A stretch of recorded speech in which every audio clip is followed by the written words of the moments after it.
People, it has been such a long time. I am so sorry. I will have to get into the nitty-gritty later. Today, I have a planner review by Accurate Thinker. I'll leave a little company info on the side as well as down below in the comments. Without further ado, let's get started into this planner review.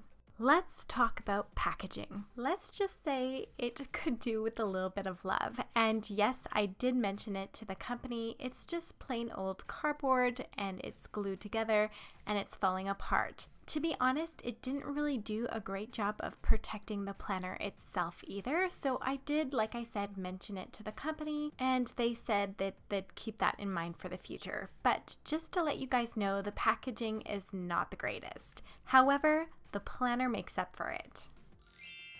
The outside of this planner is made with a faux leather. It's smooth and sleek.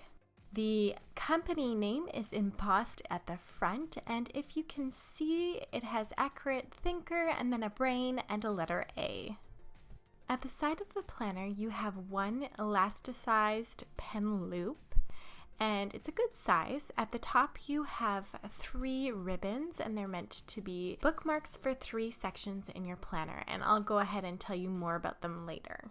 For the dimensions of this planner, it does have it on their website. However, it looks like it is just under 6 inches wide, 8 3/4 long, and the spine of the planner is just over 1 inch. If you're looking for something to throw in your handbag, this is great.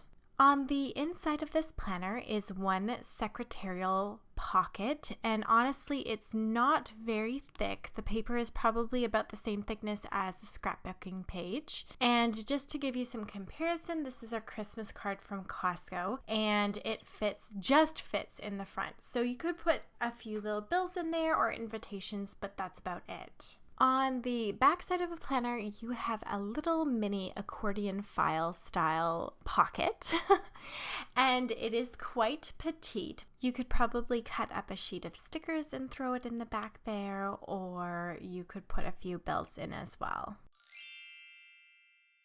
The insides of a planner can make it or break it. Here we have the information page. Then we have your emergency contacts, which I love having this at the beginning. We have a little personal note from the creators. The creators of this planner are a husband and wife team from Ontario, Canada, and they have really done a great job of putting together a planner that really helps you focus and put down your purpose and personal goals. And I just love all of the headings. I love the prompts, and I just think this is a really amazing planner. You can pause this here and take a better, closer look at this, but it's really jam-packed of information. Next up, they've given you space for a vision board, and you guys have seen mine, so this would be a perfect spot to use both pages and create one all-around vision board for yourself. This is something that is super cool. They have taken productivity and made it a game. They have 4 sections, and you can tally up your sections at the end of the month and then give yourself rewards based on those sections.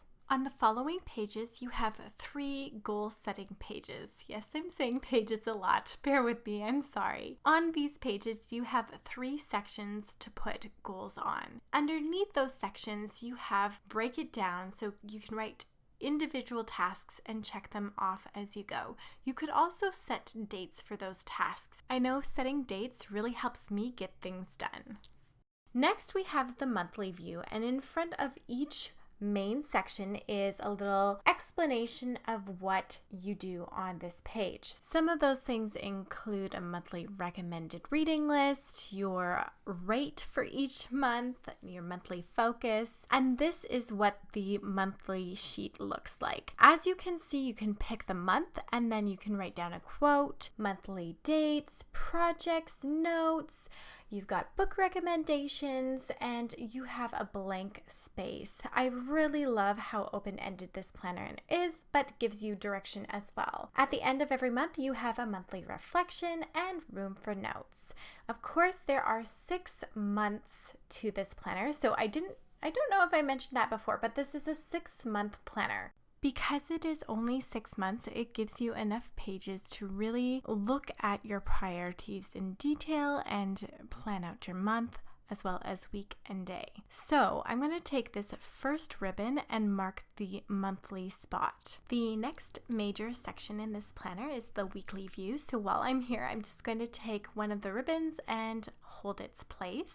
Again, like the monthly page, this again has kind of like a cheat sheet that explains what all the sections are about and how to use them. You can write what number of week you are, your objective. You can check off your lists as you go, which I love that. I appreciate how they have a quote, and I really love how they have the self-care plan down below. As a first-time mom, I'm realizing how important self-care is and how hard it is actually to fit into your schedule. On the back of each week, you have a weekly review, and you can write down what went well, what didn't, your rewards, and what to watch for next week. Obviously, the objective of this planner is for you to fill it out each day, but I immensely appreciate how it is undated, so that if for some reason you do not get a week or a day or a month filled out, hopefully not a month, but whatever reason you don't get something filled out, you can go back in and still use that page because it is undated. Okay, so here we are at the daily page. And again, you have your cheat sheet. And then on the opposite page, you have room to write your dates. You can pick your daily morning activities. You can highlight how you're feeling that day. And then you have time slots for morning, afternoon, and evening. They even provide room for extra lists, meal plans, hydration, and your productivity tally marks. So if the information on the monthly, weekly, and daily pages were not enough for you, they have more. They have a before and after section. They have deadline trackers to help you out. There is a bucket list and bucket list recommendations just in case you're stumped for ideas. They also have a beautiful book list that you can write your desired books on the spine. Next up is a financial tracker cheat sheet. And then, of course, your financial tracker itself. They have truly included everything you could ever need in this planner. Often you'll find planners with just the base, and then you'll have to pay extra money for all the little different packets as add-ons. Here, everything is included, and I really appreciate that. There are 6 habit tracker pages in this planner, and again, they have given you all the dates above, but you don't have to use them in order. You can just take your highlighter and highlight any month that is applicable to you. Here we have an ideas log or brain dump, whatever you'd like to call it. They've given you space for the main idea and then details to write in afterwards. In the last couple of pages, you have memories, people, and things that you are grateful for. And then room for a couple contacts. Maybe these are people that you phone often, but for whatever reason, you have not memorized their information. At the back, you have a couple of lined pages. You have a couple of graph paper pages, and then you have a few empty pages as well. No planner review would be complete without a pen test. So here I'm taking my Sharpie pen, it's a fine point, and this is what I use to write in my Erin Condren and my Happy Planners. I'm just writing hi everyone, and yes, I temporarily forgot how to write a cursive V, but that's okay. And then I'll go ahead and show you what it looks like on the other side. As far as bleeding through the page, if you look really closely, you can see 2 little dots where I held my pen down for a moment or two. Besides that, there is no other bleed through and very little shadowing. Overall, I absolutely adore this planner. I will be definitely using it over the next 6 months, and I'm excited for you guys to try it as well if you're interested. Just so that I am completely transparent with you, the company has offered me a small commission on anything that is purchased with the information I have listed down below. If you liked this video, please give it a great thumbs up. If you have any questions, comments, or just want to say hi, go ahead and share those down below with me. I will be sure to comment back to you. Have a great day, and bye for now.